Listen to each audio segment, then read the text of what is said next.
Welcome to the Undisputed podcast. I'm your host, Joy Taylor. We've got a packed show today. Skip, Shannon, let's get to it. Kevin Durant was spectacular, and the Warriors now have a 3-0 series lead. We're joined by FS1 NBA analyst Jim Jackson. Welcome, Jim. Good morning. Good morning. I'm worried about you, my man. It's not a good morning for him. I mean, you can't take it this serious, man. I do. I'm emotionally invested. Ooh. Like Skip with the Cowboys. You know how you can't sleep when the Cowboys get the brakes beat off them? Mm-hmm. But that doesn't happen that often. Yeah, right. Oh, yeah. Jim, what happened last night? Well, I mean, part of it, too, was that, the Cavs started off so well, you figured, okay, here we go. But throughout the course of not only this series, but also, I think, the playoffs in general, the Cavs couldn't hold a lead. But it's two things to me, I think, since Game 2 that Cleveland hasn't adjusted to, or the adjustment from Golden State. One, the insertion of JaVale McGee, I think is huge because what he does, he takes away, I think, straight line drives. Last night, Game 2, guys got to the basket, but McGee was there. So guess what? Now instead of getting the layup, you got to throw like a little floater in the lane or do something like that. So I thought that insertion and his energy on offensive end is huge for Golden State. But the other thing is the Cavs haven't made the adjustment in 2 games yet to the pick and roll, the slip picks of Golden State. LeBron talked about making mistakes and how this Golden State team can make you pay when you make a mistake, a lack of communication. And to me, the inability for Cleveland to guard the pick and roll. But Steve Kerr did an outstanding job. I got some tape here that shows just a couple of plays in regards to the slip screen. You got tape? I got tape. Uh-oh, now we're all in trouble. But no, here we go. That's what I do. It's right here. Steph didn't even set the pick, okay? Now you got a backdoor opportunity. So what happens in these situations is that as a back man playing defense, okay, Draymond Green goes to the pick. He brushes, the back man jumps up, and now he slips open, and now it's a layup. Right. So the adjustment that Steve Kerr saw was that instead of putting body to body on the pick and roll, we're going to force Cleveland to have to make a decision, which they haven't adjusted to yet. And those little layups at key times of the game breaks the momentum for and the spirit for the Cleveland Cavs. You can see it on their body language too. So offensively, they're going to struggle. So you have to have your defense on point. And when that's not happening and you're giving up those things, that's where Golden State beats you. Yeah. They get you from 3, but when they get those layups, it's demoralizing to a defensive team. They had 10 dunks on the very play that you're talking about, that little slip. And the thing was, they started wanting to try and trap Kevin Durant to get the ball out of his hand. The guy's, like, as you mentioned, he's not touching the guy. He's just pretending, and then he slips to the basket. Okay, I see that. I come, and then there's Draymond, or there's Iggy, backdoor for a dunk, or Sean Livingston. Kevin Durant was unbelievable. But his unbelievable is what we've seen LeBron James do routinely throughout these playoffs. It just happened to be Game 3 on the biggest stage when Steph Curry, he was the runaway. Everybody's talking about, well, they might as well just go ahead and put Steph's name on the trophy. They were. Yeah. And Kevin Durant said, well, Hold up. Hold that T. And he's like, no. Skip, I don't know if you saw this. When he hit that 3 and it made it, put him down by 6 going into the half, Steph Curry came out there. KD say, I got you. I saw it. I got you. Yeah. Man, that's a luxury to have. Boy, y'all show with Bron. You know what? Boy, that would be a Bron. Here we go He again. had it. Huh. That would be a luxury. Give them credit. Golden State is a different animal, Skip, because they can hit you with the 3, and then when you try to hug up on the 3, and I saw Clay put the ball on the floor last night, because he's like, hey, y'all try to guard. Okay, y'all going to push up on me hard? I'm just going to go and get to the basket. Steph is trying to get to the basket even more. This is a different animal. But think about this. Then I'm going to let you take it over, Skip. We just had a debate, the previous segment, about who's going to be the MVP, Steph or KD. And that's what LeBron's up against. Yet, last night, Game 3, pivotal, crucial, turning point. Who had the most help, KD or LeBron? I submit to you, LeBron had more help than KD did last night. Am I right? Well, no, I know. Kevin Love had 20 and 13. He had guys that scored, but the threats were still on the court that opened up the opportunities for KD. Whether Steph and Clay are hitting shots, you still have to honor that, and you still have to keep that space. Oh, yeah. Oh, yeah, you got, because that big 3 that Steph hit, You knew it was going to happen sooner or later. The drive that Clay got, crucial time. So, yeah, the numbers may not have been there, Skip, but those threats force you to have to play defense a different way. So Steph Curry went 1 for 10 from 3, and Klay Thompson had the quietest 10 points maybe of his playoff career, because I don't even remember, except for that one basket, him scoring the other 9. Or he had a big 3 in the corner, too. He had a 3 in the corner. Yep. And Draymond Green had all of 10 points and 2 total rebounds in the game. And the Cavaliers, once again, crushed the Golden State Warriors on the backboards, because they are clearly the more physical team. And yet and still, the best player on the floor by far on both ends of the floor was one Kevin Durant. He saved everything about Golden State. And what drove me craziest was, and we've talked about this earlier, I'll bounce it off you, I wanted to see LeBron James' body language be, I'm taking Kevin Durant in the fourth quarter, because younger LeBron, I saw him against my Spurs. It could be Tony Parker, and he'd say, I'm going to take him out of the game. And he would literally suffocate little Tony Parker, where Tony couldn't even dribble the ball past half court. Took Derrick Rose in the Eastern Conference He Finals. did. That's right. He'll just say, now that you can't do it for 4 quarters, but you can do it for 1, which is the fourth quarter. Yes. And I wanted to see him last night say, I'm fighting over every pick. I don't care who's coming. It was Steph Curry coming to pick him. And LeBron was just giving up and giving in to the picks. Like, okay, I'll just fall back and go behind the pick. And you take him, Rodney. You take him, Kevin Love. No, you take him, LeBron. Set the tone for your team. And to all your points, remember, we're still talking about a team in the regular season that was the 29th worst defensive team in pro basketball. 29 out of 30, that was LeBron's team. And LeBron had a poor defensive year by his standards. You're talking about how he rests on defense. But last night, when it's time, this is the series. It's in the balance. And you can't fall back behind picks, because LeBron, high basketball IQ, would say, okay, I got Kevin, because Kevin's bringing the ball up the floor every time. He's playing point guard, and LeBron's, hunkered down like, I got him. And then all of a sudden, Steph would come to pick. He'd say, okay, I fall back. No, I agree with you on this. What frustrated me yesterday was watching the willingness of the Cavs, not just LeBron, to switch a screen when you didn't have to. You're right. Because the game plan is, okay, we're going to switch on the screen. Fine. I don't get it. But what Cleveland was doing and what Golden State was doing when the screen was coming together, really wasn't a screen. So you could get over the top, especially when it was high out, and you can keep and maintain the current defender. So you kind of sell yourself out a little bit. And I think as players, we'll take the easy way out a lot of time. And if the game plan is to switch, you're going to switch. Switch it. But really, when you don't have to put a Kevin Love 3 or 4 consecutive plays on Kevin Durant up top. Now that breaks down the defense. When I'm watching a game and get frustrated, to me, I'm sitting there watching that. I know the Cavs are not as capable offensively to stay the firepower with Golden State. But one thing they can do is take away and negate on the defensive end some of those opportunities. That keeps you close enough that you can make some plays offensively late. But what do you have to be able to do? See, a lot of people think defense is about athleticism. It's about communication and thought process. No, it's also just about your heart and your guts. But if you do you want to play defense or not? But Skip, you got to understand, okay, this is what they're doing. They're really not picking. They're just half-hearted. They're basically slipping it. Yeah. So basically, he's just coming up there to flash me, and he's going to roll to the basket. Yep. So, okay, this is the way we're going to do it now. I know they're not. I'm just going to hug up. So when he starts to come, he starts to roll back, you stay there. I'm going to hug up on KD. I'm going to make it a little tougher for him. Everybody. They were setting that pick damn near at half court, and LeBron was falling back to the top of the key. No! You don't have to. You know, they're not going to look. Kevin Durant had it going, but he ain't about to shoot from half court. So hug up on him. Steph might. Yeah. Another thing that hurts this team I was watching, I don't know if you noticed this. Notice when Cleveland gets a defensive rebound, who pushes the ball all the time up the court? Or 90% of the court time?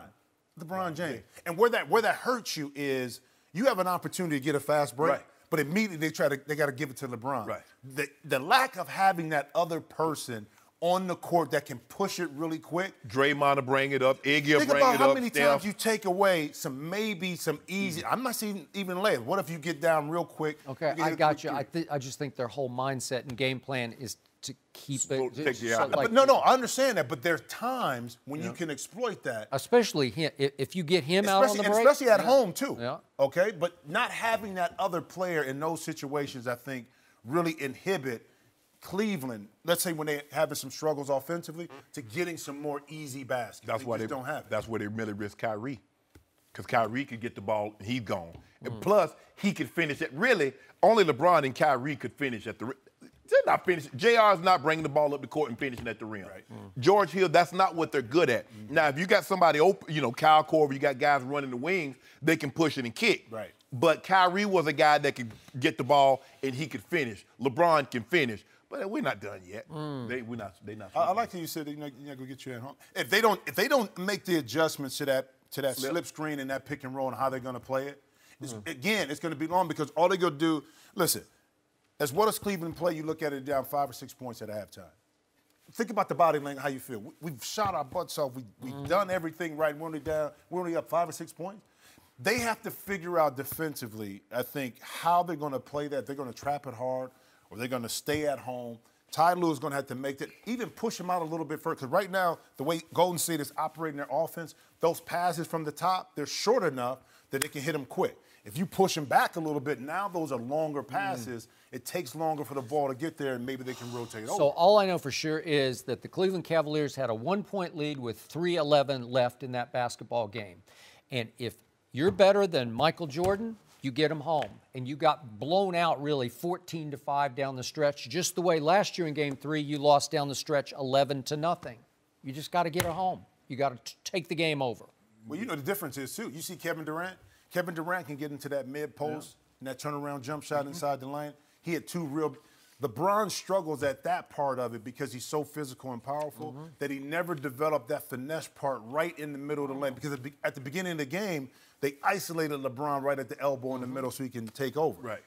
At the end of the game, it was Kevin Durant getting in those situations, those 2-point buckets. Yeah. He was able to convert. LeBron on the opposite end had some of those opportunities, but just wasn't as comfortable shooting those shots or converting those shots as KD. No mercy. Hey guys, Joy Taylor here. More Undisputed is on the way, but first, a quick word from our friends at Buffalo Wild Wings. At Buffalo Wild Wings, we'll admit that we often go overboard with our limited-time offerings. We just can't help ourselves. Take our new signature sampler for $15. You get wings and 3 shareable options, like fried pickles or cheese curds. Then there's our aptly named over-the-top nachos, a literal mountain of crispy tortilla chips loaded with your choice of pulled pork or honey barbecue grilled chicken, corn, jalapenos, and more. Then top it all off with our new Platinum Margarita. Go overboard with us today at Buffalo Wild Wings, Wings, Beer, Sports. Available for limited time while supplies last. Please drink responsibly. Now, back to the show. No mercy.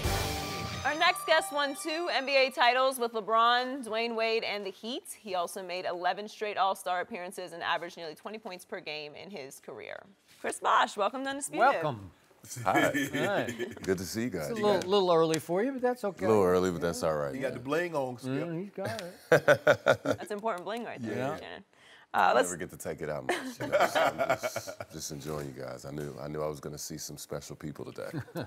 Well, let's talk about the NBA Finals. LeBron and the Cavs are now down 3-0. What did you see last night? I mean, a game. It was. It's one of those things where, I mean, Golden State is a very good team, and as well as a start as Cleveland had, I mean, eventually, the defensive lapses, the lack of ball movement ended up catching up with them, and they didn't shoot the ball well, and Golden State shot it well, even though Clay and Steph had off nights. So defensive lapses, you realize that all year long, the Cavaliers were a poor defensive team. Yes. They finished 29th out of 30 teams. So is this a surprise that they break down and make mistake after defensive switch mistake? No, it's not a surprise. I think, you know, one of the interesting things about sports, the NBA especially, is that you kind of have to, I'm sure you've heard the term building habits. And as hard as it is, and I know I kind of hate it, I'm saying this because we used to hate when coaches would say this, but you have to build your defensive habits, your offensive habits, your team habits early on in the season. So from day one, you have to say, all right, just in case, you know, we need to get a stop to win a championship, and, you know, we need to do that. And I think defense is the most important thing especially when you have a team like the Warriors that's kind of dominating the league right now. I think defense should be a main priority for everybody. So basically, you say build good habits, but just like you can build good habits, you can build bad habits. Oh, yeah. And it seems like they fall back into that. They play well, but it's just at the most inopportune of times, you see guys looking like my bad, my bad. And my bad gets you beat. Well, yeah, I mean, you can see the communication. Everybody's kind of bewildered. Guys are getting dunks. I don't think Sean Livingston's missed a shot. He's missed one. 13 to 14. Missed one shot. I mean, their role players and their bench players are getting layups and dunks and offensive rebounds and easy putbacks. So, just the fact that they shot 53%, 52%, I think, in the play, it's the finals. That usually never happens. But also what usually never happens is a bottom-tier defensive team getting to the NBA Finals. So, it's like you can't just turn it on all of a sudden. It just doesn't work like that. So you have been around a lot of greatness, witnessed a lot of greatness. What did you see from Kevin Durant under those circumstances, turning point game 3 last night? I mean, this dude, he's been a special player for a very long time. I think everybody kind of knew that and felt that when he came into the league. But now he's really just kind of being able to flex on everybody. He can play relaxed. He's got guys that can take pressure off him. So in instances like these, if he needs to hit 40 points in the flow of the game, he didn't take any bad shots. He didn't force anything. I think he forced more game 1 shots. Game 1, he was kind of forcing it. Yep. This game, he was hitting tough. Not tough. Well, yeah, they were tough shots. He's giving you every move in the book. It's like a basketball video. 1 dribble pull-ups, 2 dribble pull-ups, right shoulder fadeaways, left shoulder. He's tough to guard, and on those switches, he's tearing them up. And then he's making plays for his teammates. So that's tough to guard. Have you seen a better mid-range jump shooter than he is, a more lethal? No, I think like Vinnie Johnson back in the day, maybe. But he was 6'2", and he's he's 7. He's my height. He's right there with you. Yeah, we can look. He looks me right in the eye, and it's crazy. Just the fact that his quickness and his speed and his ball handling ability, and his shooting ability is like that. But yeah, he's got guys that are 6 inches shorter than him sometimes, and he's shooting right over him. Yet you guys in, 2012, you beat him 4 straight games. I called him the Baby Thunder, but what did you see from Kevin there what's the growth pattern? Well, I think all of them, Kevin, James, and Russ, it's like, I'm glad we were able to take them down now, because if they figure it out, it's going to be a problem. And it's crazy because all 3 of them have been in MVP contention in the last 4 or 5 years. But back then, he was a very good basketball player then. Pretty much kind of the same. He's just improved. I think his playmaking ability for his teammates has improved tremendously. You can see the trust in his teammates. He gets off the ball a lot more, and they just go out there and play basketball. I just remember in 2012, LeBron posting him and posting him and posting him, and he was just too thin and didn't have his man body yet. Not that he has a huge body, but he's got some NBA strength to him now that he didn't have. Yeah, and he's motivated. Yeah. He's motivated. You can tell he wants to be the best. Even on defense, he's bringing it on the defensive end. Even when he's off the ball. I remember, I think during the regular season, I can't even remember who they were playing, but you see a guy go by somebody, they think they've got a wide open 15-foot shot. He's coming from the other side of the court to kind of contest and block shots and rebounds and just do all the scrappy things to get another trophy. What makes him so difficult to guard? He's 7 feet. And he can handle it. And his shooting ability, I think. I think he's got every move in the book, man. I think you kind of really see the evolution of basketball when you watch these guys play. He can finish left, finish right. He can post up. Mid-range game is good. He can pull up for a 30-footer right in your face. And he'll pass the ball. So all these threats kind of make him tough to stop. And, he'll put you in the rim. His jumping ability and his athletic ability is uncanny. Is there any team that's currently constructed that can take them down 4 times in an NBA Finals? Or is someone going to have to team up? Oh, yeah, you got to team up. That's what KD did. That's the new NBA. You got to team up, man. And well, I mean, you guys teamed up. We teamed up. Oh, yeah. I mean, that is the dynamic of the league. It's too hard. Now, I will give Golden State credit, more credit than none, because their players they drafted just became. I don't think anybody saw Draymond Green being an all-star. Steph becoming Steph Clay. Being an all-star, and nobody even drafted. Nobody wanted to draft him, and he slid a little bit. The Warriors saw something. Klay Thompson had a buzz, but not like that. Right. And then these guys were like, "No, I'm good." And KD, he teamed up with those guys after the Cavaliers. But y'all didn't go join a 73-win team, though. That's true. But that ain't none of my business. Chris, that's none of my business. That's none of my business. That's none of my business. What was it, Joy? Not 5, not 6, not 7, right?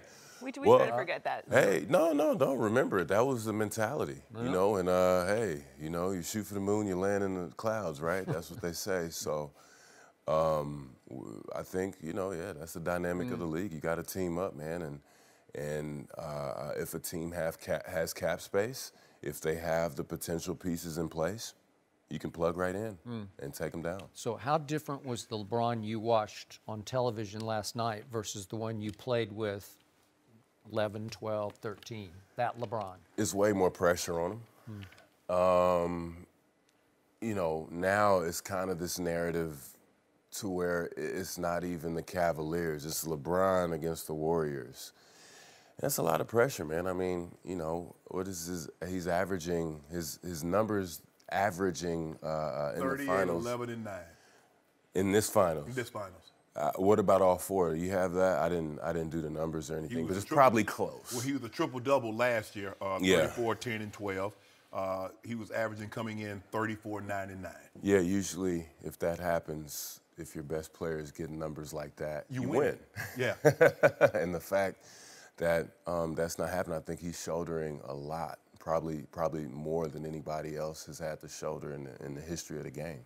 So I will say that I want you to repeat what you just said again, Chris. Because me and this man, we debate every day. Yeah. And I says no one has had the workload that LeBron's had in the history of the game. They've asked to score, rebound, and assist the ball like he has. Well, yeah, I mean, that's the thing, but it shouldn't be like that. It shouldn't be like that. I mean, at the end of the day, you only have one winner. And the fact that we're kind of seeing this, but it's not in the way that we can appreciate. Right. I mean, they've only beaten this team one time in the finals in the last 2 years. This is the NBA Finals. Those numbers in the NBA Finals, that never happens. So, I think, obviously LeBron needs some help. Guys have to step up and play better. But that help ain't on the team. Well, they wouldn't be down 3-0 if that was the case. Right. But that goes back to defense. Right. The habits, good and bad. Shot making. Shot making. Not. Yeah, I mean, you're gonna be open playing with LeBron, and he's unselfish. I mean, guys have opportunities to make plays, and you just have to capitalize. Yet the LeBron you played with in Miami was a hellacious defender. He was first team all defense. Yes. Now he rests a lot on defense. He defers a lot on defense. Drives me crazy. Drove me crazy last night that he didn't say in the fourth quarter, I got Kevin, I'm going to take him out of this game. Yeah. Instead, they're switching everything. He's falling back. As soon as Steph comes to pick, Steph 6'3", just says, I'll just drift back here. You take him, Kevin. You take him, Rodney. I'll just stay back over here with Draymond. That's not that guy you played with, because he set your tone for the defense you guys played. Yeah, absolutely. And he also did not, that is true, but he didn't have to play 46.5 minutes. You know what I mean? Like, now that's no excuse.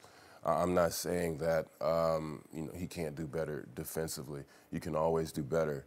But the tremendous workload, man, the fact that we think it's normal for a guy to average 46 minutes a game throughout the playoffs.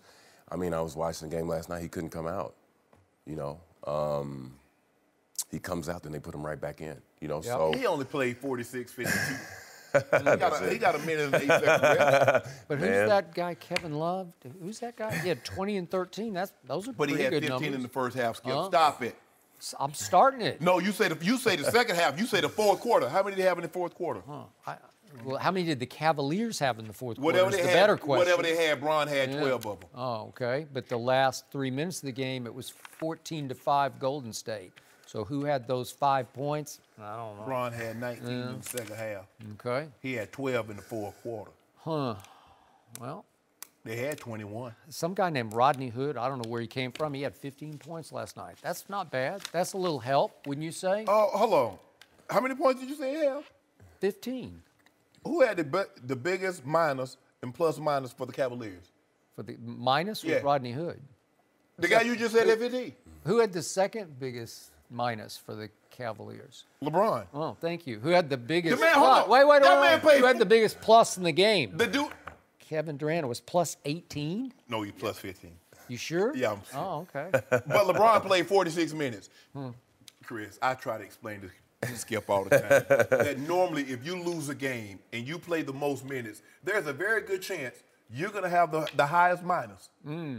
yeah, if you lose. If you lose and you yeah. play the most minutes, Yeah, man. I feel very comfortable saying that, Skip. I don't like the plus minus. I don't either. He I loves don't like it. that. if it makes my case, I Yeah. love it. Oh, he loves PER also. Is that how you say it? The highest minus? Yeah, he had the highest highest minus. No mercy. We're joined once again by Chris Bosh. Chris last played in the NBA in 2016 after suffering blood clots. Do you want to try and get back into the league? Yeah, absolutely. Wow. It's always been my dream to play basketball. The further I've been removed from the game, I understand how special it is, especially now. I mean, I think everybody's kind of really seeing the game grow and seeing all these special players play, and I miss it. And how dangerous would it be to risk playing again? Well, those are definitely questions we have to answer. We've been working with doctors and things like that, you know, trying to find the answer. So that comes along with getting out there on the court. And I've spoken with the commissioner, and, you know, he just told me, hey, you find a way. It's all good, and that's kind of... Find a way as in getting cleared? Yes. Okay. Yes. And are you there yet? No, that's why it would take a team to work with. To make sure we can you know, find a way to, you know, make everybody happy. It's damn near impossible, but, you know, we can try. Do you like your chances? Do you think? Oh it's- yeah, I okay. love my chances. We've kind of been at this for years now. I mean, it's been 2 years, and you know, it's just kind of researching. Yeah. Yeah, medicine is a weird world. It's just like kind of law and finance a little bit. You know, It I is. mean, it's kind of like a gray area that everybody's trying to maneuver through and interpret. But I'm optimistic. That's always been my goal, was to get back in the game, and if it doesn't happen, keep moving. You're a two-time champion. You're 11-time All-Star. What reward could you possibly get by returning that would outweigh the risk? That's a good question. I think more so it's about weighing those risks. You know, it depends on the team I'm with, if that opportunity presents itself. Many different factors, and then even then, I have to get the blessing from my family. Right. You know, my wife and I, we talk every day, of course, and you know, her and my children would have to be okay with me coming back, and so far it's been like that. But at least I at least want to see my options and what I have, instead of just kind of staying in a place where, you know, I feel that other people are dictating, you know, what my thoughts are. Because see, a lot of times, if you weren't a champion, I could see. If you were had not made an All-Star. Because my brother had a very similar situation. He suffered a career-ending neck injury. And when he and I were talking, and he wanted to come, I mean, he was 29. He had to, after 7 years. And I asked him, I said, well, let me ask you this. You're a 5-time Pro Bowler, you're a 3-time first-team All-Pro, back-to-back 100-catch seasons. What reward could you possibly get? Now, he hadn't won a championship. What reward could you possibly get that could outweigh the risk of paralysis? And when I broached it like that, Skip, he thought about it. Well, it was a no-brainer after that point. Yeah. And so that's why I'm asking you. You have all the accolades. He didn't have a Super Bowl. He could well, I want to win a Super Bowl. You're a champion. Yeah. You're 11 times consecutive all-star. So I'm looking at you, and you know, Skip said you can still play, and clearly that's in your heart, that's in your mind. You really want to try to get back out there, even knowing all the risk. Yes, and it's kind of a weird thing. The position I was in, a lot of people, and thankfully so, they were checking on me, and they've always been checking on me, like, are you okay? Mm-hmm. Nothing, I mean, it wasn't really the first situation was dire back 3 years ago. That was very, very bad. I was in the hospital for 2 weeks. The second time, it just ended. It was kind of this surreal thing where you're on top of your game and trying to get back, and, I'm trying to prove what I mean to this game. I was on a quest to kind of solidify myself even more. Right. There were things that I wanted to do, especially with LeBron not being in Miami again. I wanted to try to lead Miami to compete for a championship. Right. That was my goal. You wanted that Miami Bosh to be Toronto Bosh, the 2010 guy. Yeah. Way better, though. A better version. Okay. A better version. But, yeah, that kind of ideal. And then it was just all over one day. And I've kind of just been looking through the looking glass since, So it kind of happening like that, I know it never ends the way you want it to. But, to me, it can't be like that. So before we get back to the current finals, I have always wanted to ask you about the most painful play in my basketball watching career I've ever had to watch. And it happened at the end of Game 6 of the 2013 finals. And I've always wanted your version of this play because I need some therapy because I'm a Spurs fan. We talk about it all the time, but it obviously led to the Ray Allen shot, the greatest clutch shot I have ever witnessed. Yeah. So walk me through that play. LeBron takes the three to tie, and you're underneath. What are your memories from that point? Okay, so how do you remember it? I know my count. Okay, so LeBron missed, and the ball bounced. What I remember the most is Tim Duncan is not in the basketball game for reasons I still don't quite comprehend, but it was defensive matchups where they wanted Danny Green on LeBron, and Danny Green took off running. But the point was that you go up over like Ginobili. There's nobody inside as big as you or as tall as you are, and you snatch the basketball and make a great find and feed to the corner, which was very clever and poised on your part to find Ray, who had to hustle all the way back from underneath to try to get his feet back across the three-point line, right? Sure. Yeah. Okay, so keep going. So I'll kind of rewind all the way back a little bit. Kawhi misses a free throw. We drew up a play. Spo drew up a play in the timeout before we fouled. And it's a play we had run many, many times.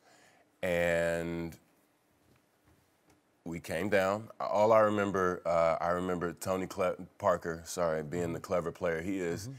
I was supposed to screen him, a flare screen, and come back and set a screen for a wide open three. He stayed on top of the screen. He read the play, stayed on top of the screen. Therefore, LeBron propped out further a little bit to get the ball. Plays called for LeBron. Yes. Okay. What else? Oh, yeah. So what happened when LeBron gets free, that made Boris Diaw, who was guarding me, kind of in a gray area, so he took the ball.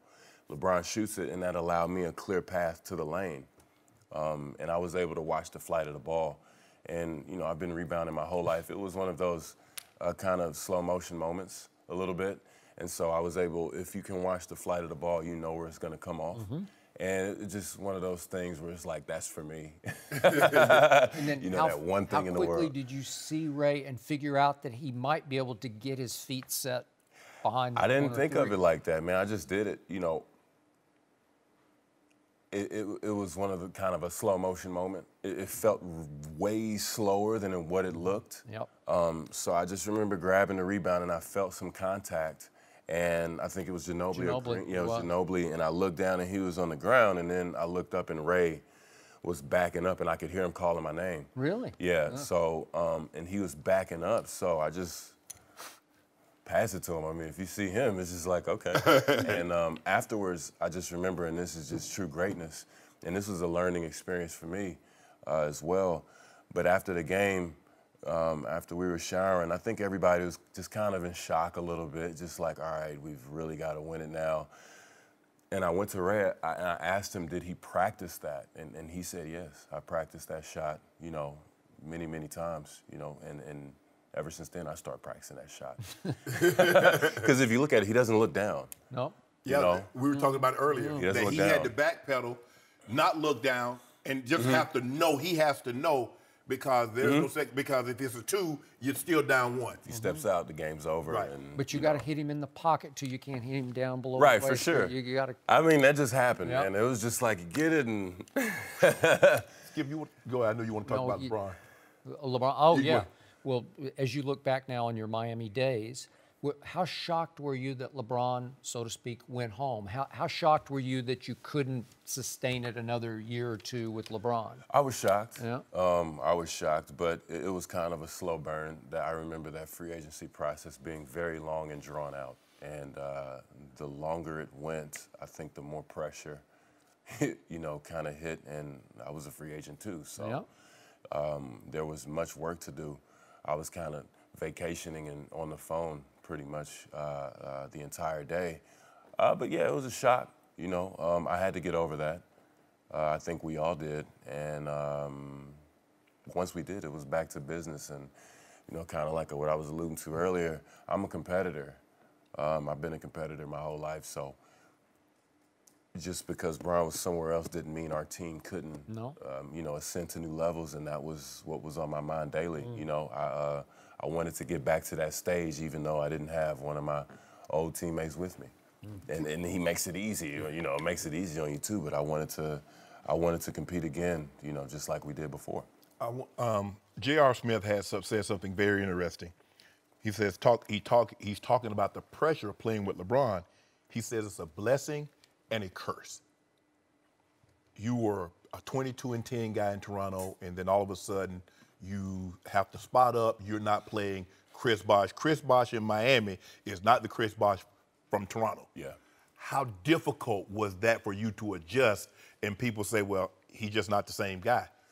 It was very difficult only because of those quotes like that. Yeah. You know, I understand the stat-driven thing, but I eventually got to a place where the game of basketball is the same across the board.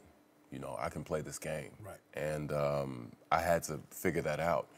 And what I loved about it afterwards was that, okay, to me, I was more of a limited player in Toronto. It was more of a right block situation, pass it to me, and we go from there. Right. In Miami, I was all over the court, and it became fun, you know, to try and figure out and crack the code of how to be effective with no plays called for you. Right. You know, that's kind of a fun thing. Now it got to the point where I didn't want plays called for me anymore. I just want the ball to move. Right. To take advantage of kind of catch and go situations, catch and shoot situations, right side of the floor, left side of the floor. I had to try to perfect the game of basketball by doing more. And that's fun. Right. You know, that's very fun. And, you know, LeBron is going to pass it to you. Even though it's hard, you can still expand your game and become a better basketball player. No mercy. Hey guys, Joy Taylor here. Before the show moves along, I wanted to tell you that support for the Undisputed podcast comes from our friends at Rocket Mortgage by Quicken Loans. They understand that home plays a big role in your life and family. That's why they created Rocket Mortgage. Rocket Mortgage gives you the confidence you need when it comes to buying a home or refinancing your existing home loan. It's simple, allowing you to fully understand all the details and be confident you're getting the right mortgage for you. Whether you're looking to buy your first home or your 10th, with Rocket Mortgage, you get a transparent online process that gives you the confidence to make an informed decision. It's convenient. Our trusted partners allow you to share your financial information with Rocket Mortgage at the touch of a button. And in addition to getting a real mortgage approval in minutes, you can even adjust the rate and length of your loan in real time to make sure you're getting the right solution for you. Rocket Mortgage by Quicken Loans. Apply simply, understand fully, mortgage confidently. To get started, go to rocketmortgage.com/undisputed. Equal housing lender, licensed in all 50 states, NMLSconsumeraccess.org, number 3030. No mercy. The Cavs are one loss away from being swept in the NBA Finals. When their season ends, the focus will turn to LeBron's next decision. He is expected to be a free agent next month, and the Rockets, Sixers, and Lakers appear to be frontrunners to sign the King if he chooses to leave Cleveland. We're joined once again by Chris Bosh. Chris, where do you think LeBron will play next season? It's a very good question. I mean, I think it's a bunch of different ways to look at it, but it depends on what he wants. I think if you want to compete for a championship, you go to Houston. I don't really see anywhere else being able to right away next year. I mean, if you look at the Warriors, they're dominating the league. And as a competitor, you want to see somebody knock them off. It's just the nature of the game. You know what I mean? So I think he would have the best chance teaming up in Houston. Yeah, Chris Paul has already declared he wants the Max to stay in Houston. Yeah. You guys, to your credit, everybody took a little less, right? There's some sacrifices made to get you three together in Miami. Yes. Right? Yeah, I mean, yeah, that's kind of one of the words that you kind of have to use. Yeah. And how bad that's the question you have to answer. How bad do you want it? You know, are you willing to give up a little bit? I mean, I think KD took a little bit of a haircut. He could have been a lot more aggressive. Klay Thompson is coming up soon. He is. Steph Curry's coming up soon. They just signed Steph. Draymond's coming up in 2 years. Sorry, yeah. Klay is up Draymond. after next year. You know, so yeah, I mean, there's a lot of questions to be answered, but yeah, I mean, maybe Chris is thinking in a certain aspect, but if him and Daryl talk, and you know, Daryl describes Daryl Morey describes what he's trying to do, then it's on Chris Paul as a businessman, as a basketball player to figure that out. But to add LeBron to that mix, even though this is a very soft cap as opposed to the NFL's harder cap, but I think you'd have to lose Clint Capella, who I think was pretty important to that mix this year. Absolutely. Right? But don't underestimate Daryl Morey. He's a smart guy. I think he can figure out a way. And if anybody can, he can figure out a way to keep more of that team intact. And yeah, if they cannot keep him, now they have to look at it if that's a move that they want to make. But it's kind of an interesting landscape for free agency this year. It's not as open as it has been before. But would you give then James Harden and CP3 and LeBron a shot against these Warriors? Yes. Well, Yeah. because? Well, I mean, if they're able to keep Eric Gordon, I think that's 4 All-Stars, right? Well, you I mean, Eric Gordon's not officially an All-Star, but he's All-Star that Ryan caliber. Anderson contract. Good luck with that. 2 years at about $38 million. Yeah. Yeah. Not saying it's easy.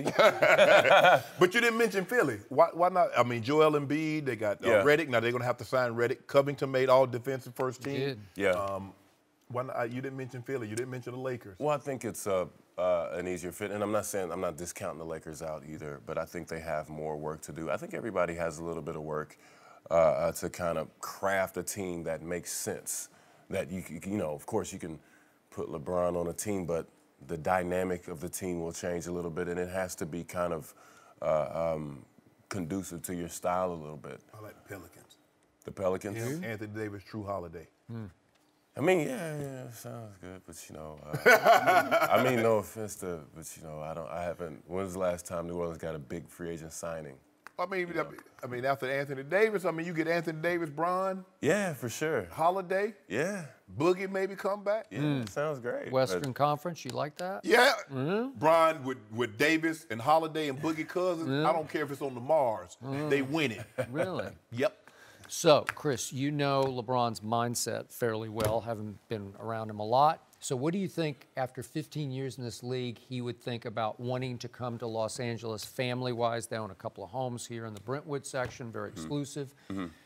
Would that appeal to him as he winds down a little bit in his career? Yeah, I mean, I think that's an appeal as well. And they have a ton of cap space and could potentially get more. So they could, make a couple moves, and they have a great young core right now. I think their young guys are phenomenal.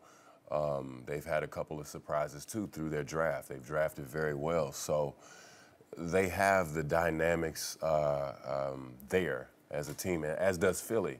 And just to jump back on the point with Philly, I don't know. I mean, I think they have to be okay with Ben Simmons kind of taking a step back. And, you know, I don't know if they want him to do that. I think, you know, he's obviously a special player with him, Embiid, and Covington in their starting five. I mean, that's defensively, I think they can be a dominant team. They can. And do you want to do that? Does that make sense by bringing LeBron in? They have to answer that question too. But I think if you go to the Lakers are going to have to give up some of those young pieces because they want 2 max guys. Yeah. So, yeah, somebody wants something. It's not just going to be like, oh yeah, you know, yeah, you can sign LeBron and then you know, LeBron. Let's just say LeBron, Paul George. How do you keep Ingram? How do you keep Randall, Kyle Kuzma? How do you keep all those guys? Somebody would have to go and probably be Julius Randle to start. So you're going to keep Kuzma, Bron, Paul George, and Ingram?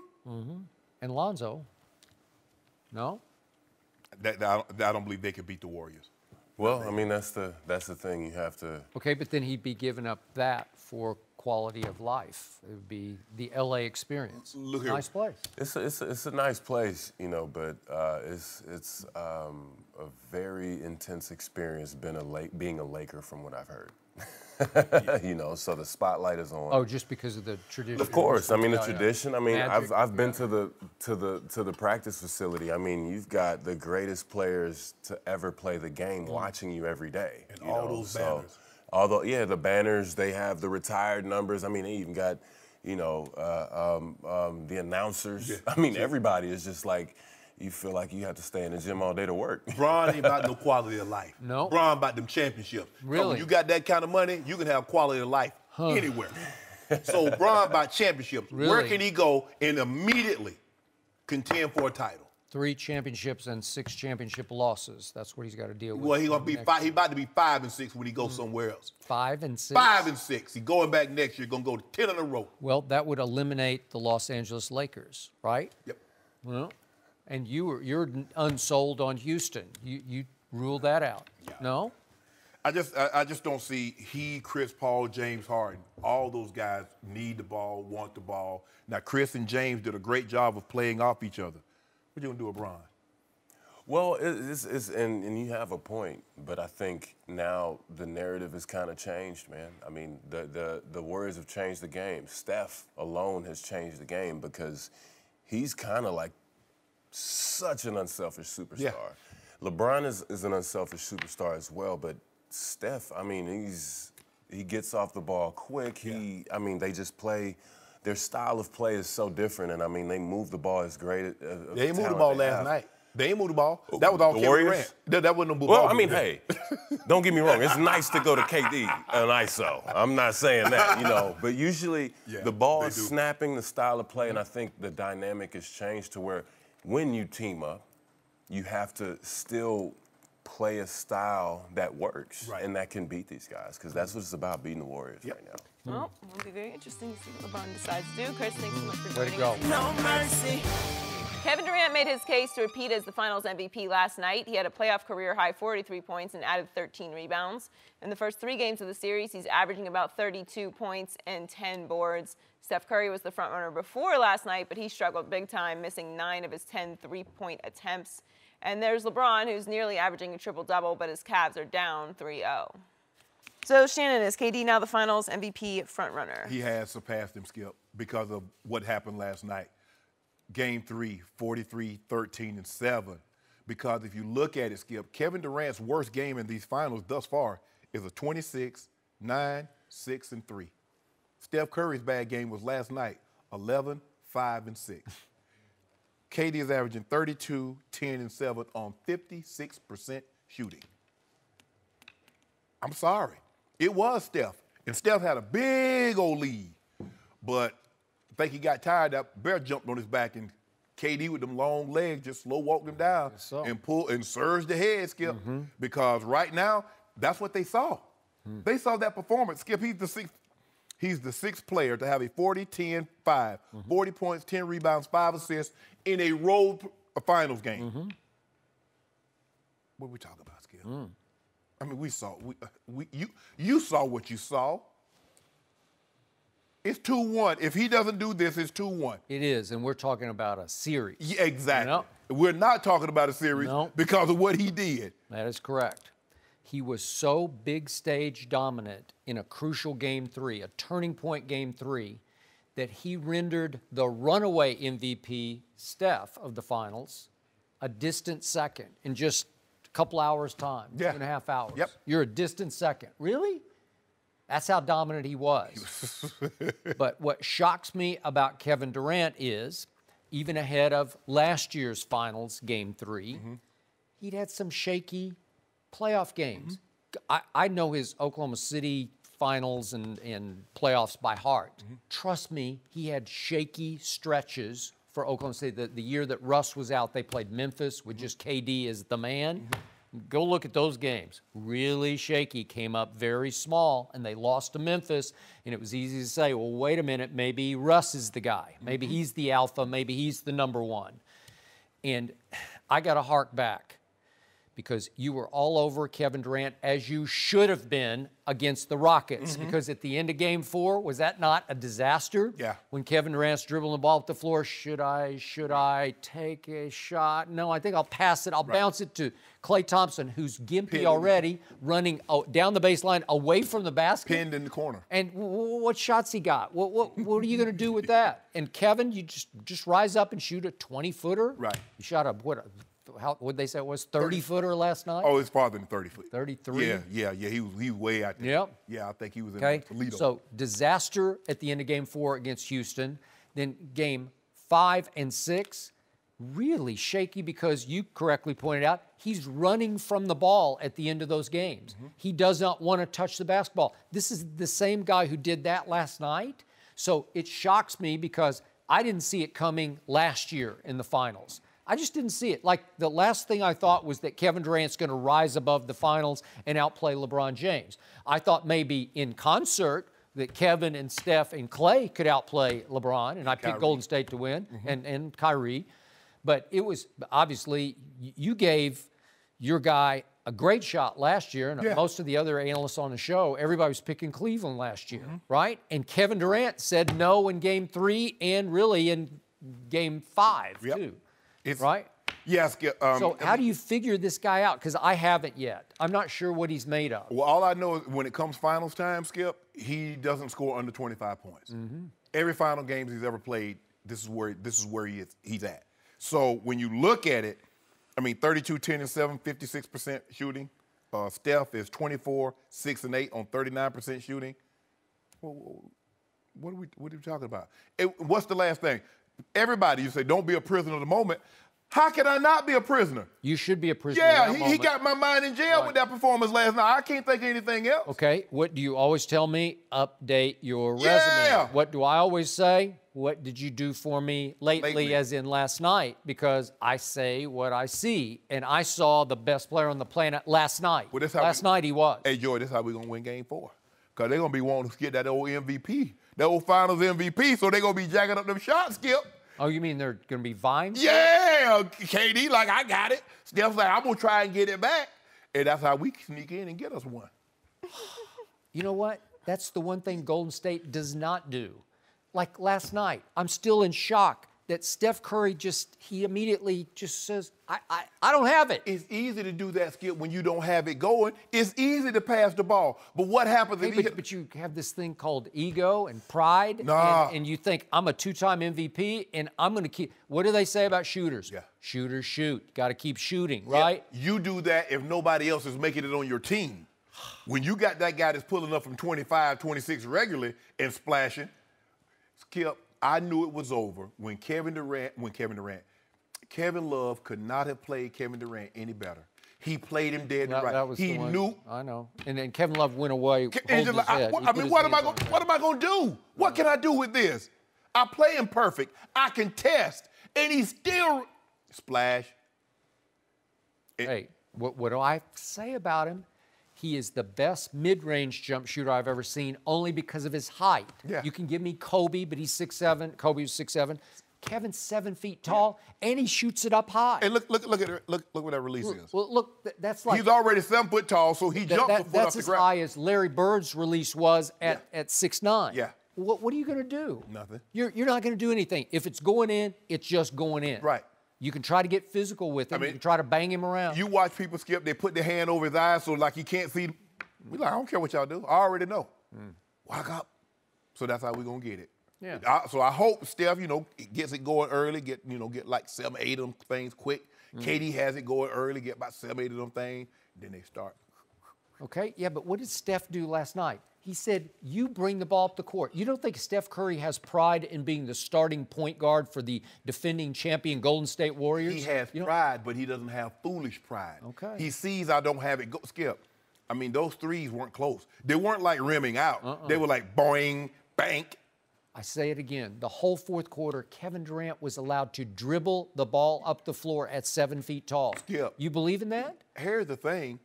Steph Curry had the ball in his hands. Kevin Durant came back. Steph gave it to him. He didn't bounce it to him or chest pass. He handed it to him. Here you go, dude. And little Steph says, I'll do the dirty work, because most of the picks in the fourth quarter were set by little Steph. And they're half-hearted. They're just sort of like, oh, I'm going to try to get in your way here, LeBron. But I think the foul trouble messed with Steph early because he got in foul trouble and he wasn't able to get a rhythm, Skip. I think that had a lot to do with his shooting. But don't think, hold on now, Cleveland, don't y'all think that man going to shoot like that again now? I mean, I hope he does, but I ain't put no money that means something to me on it, that he going to shoot 1 for 10. What was he, 1 for 10? But that one, that was a backbreaker, Skip. It was they a put big him up one. 4. Yeah. And by the way, Rodney Hood was in the game, and I always defend him on playing defense. And if you see that play, Rodney Hood gets lost and thinks, I better run and cover Clay in the – no, that's Steph Curry. Just leaves him. But see, that's the thing that makes them so deadly, because when they get on the break, okay, stop the ball. Okay, if you stop the ball, that's Steph. He going to pass it to Clay. Well, okay, let me go. That's Steph. Or then you got KD on the wing. So you're really at their mercy. You just hope they throw the ball out of bounds, they make a mistake, because if the ball goes up from one of those 3 guys, you feel really, really good that it's going to go in. But if you're the opposing team, you feel bad, because there's nothing, because LeBron is pointing to George Hill. Go. By the time George Hill starts to take off, Klay Thompson already let the ball go. Splash. So remember the 2012 breakthrough finals for LeBron James against the, as I call them, Baby Thunder and Kevin Durant. And in that period of their lives, what was happening off the court between LeBron and Kevin?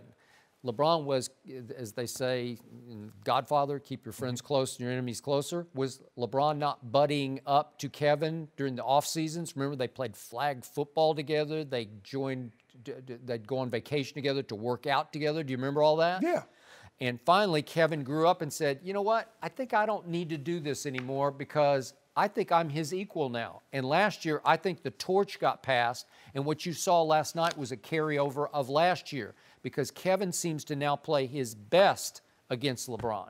I mean, but Skip, can I interest you in 38, 9, 11 on 53% shooting? I mean, I think the thing is, I think they're still friends. I mean, we've seen them out here, last year playing at UCLA. We saw them in New York playing against each other. They love competition. They know what the other represent. Kevin Durant wants to be regarded as universally the best player in basketball. Right now, that throne belongs to one LeBron James. But I don't know after last night. That's hard. Hard case to make. No. Hard case. No, Skip. Huh? No. Kevin Durant played.